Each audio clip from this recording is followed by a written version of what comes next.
now that we're holding you to the grounded in experiment, to the harsh truth of reality, let me ask the big ridiculous question. What is the meaning of this whole thing? What's the meaning of life? Why?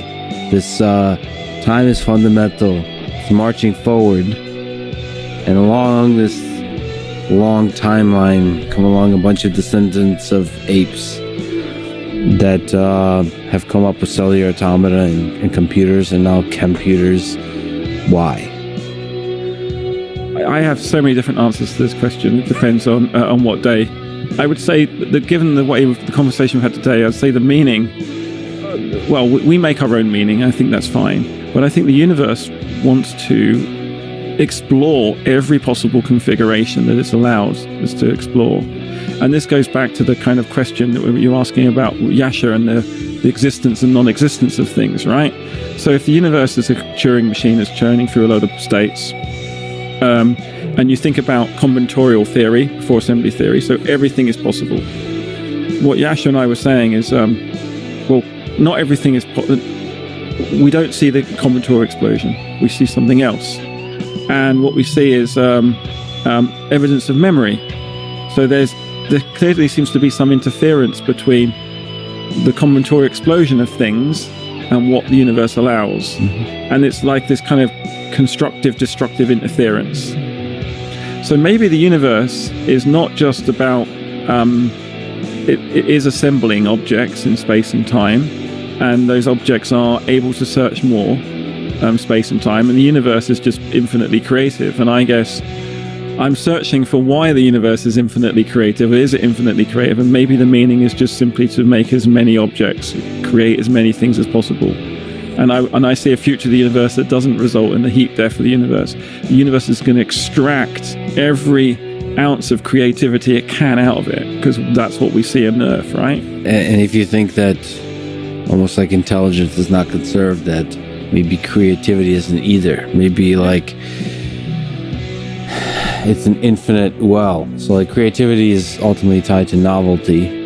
You're coming up with cool new configurations of things, and maybe that just can continue indefinitely.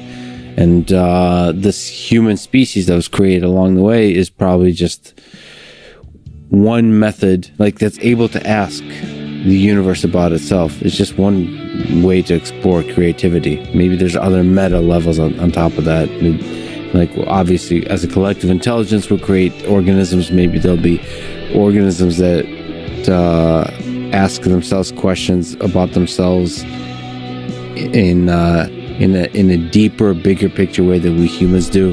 First to ask questions about the humans, and then construct some kind of hybrid systems that ask themselves about the collective aspect. Just like some weird stacking that we can't even imagine yet. And that stacking, I mean, I've discussed this stacking a lot with Sarah Walker, who's a professor of physics and astrobiology at ASU.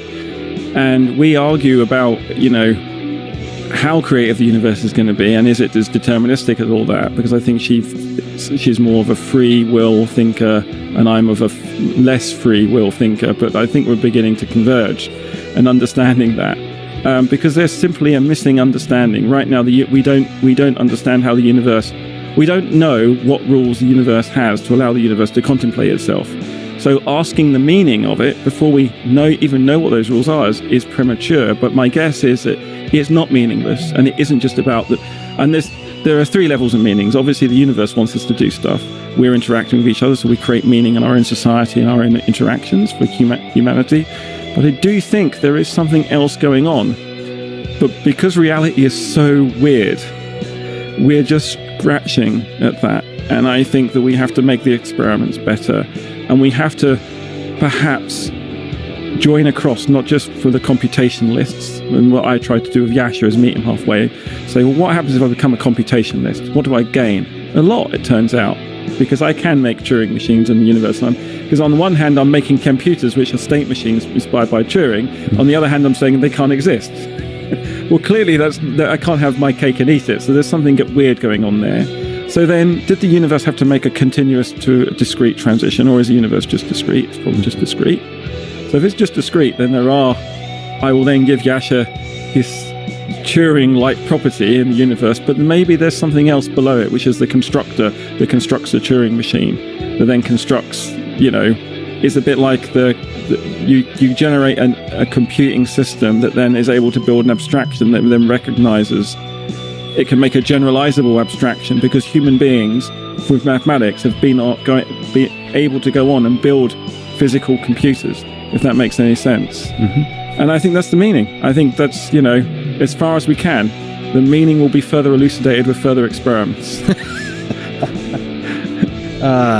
Well, you mentioned Sarah. I think you and Sarah Walker are just these fascinating human beings.